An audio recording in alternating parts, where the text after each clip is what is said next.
ஒரு கேள்வி கேட்கணும். உன் வலிய யாரோட கூட ஷேர் பண்ணுவ? யாரும் இல்லையா? அதுதான் மிகவும் கஷ்டமான வலி. சிலருக்கு பாடியில வலிக்கும். மருந்து போட்டா சரியாகும். ஆனா சிலருக்கு மனசுல வலிக்கும்.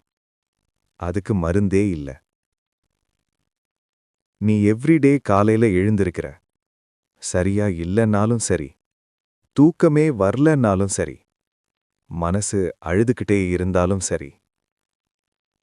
எழுந்திருக்கிற, தொடர்கிற. அது யாருக்கும் தெரியல. ஆனா அதுவே உன் பிக்கெஸ்ட் ஸ்ட்ரெங்த். உன் வலிய யாரும் கேட்கலன்னு கஷ்டப்படுற. ஆனா கேளு, உன் வலியே உன்னை இன்னைக்கு இங்க நிறுத்தி வச்சிருக்கு.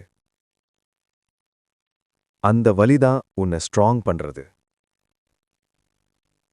இன்னைக்கு அழலாம், நாளைக்கு எழலாம்.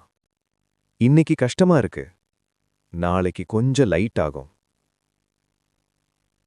உன் வலிக்கு ஒரு முடிவு இருக்கு. அத நம்பு. உன்னை நீயே ஒரு முறை ஹக் பண்ணிக்கோ. நீ டிசர்வ் பண்ற. இந்த ஃபீலிங் தெரிஞ்சவங்க கமெண்ட்ல நான் ஸ்ட்ராங்னு போடுங்க. சொல்லிக்கிட்டே இரு. ஒரு நாள் உண்மையாகும்.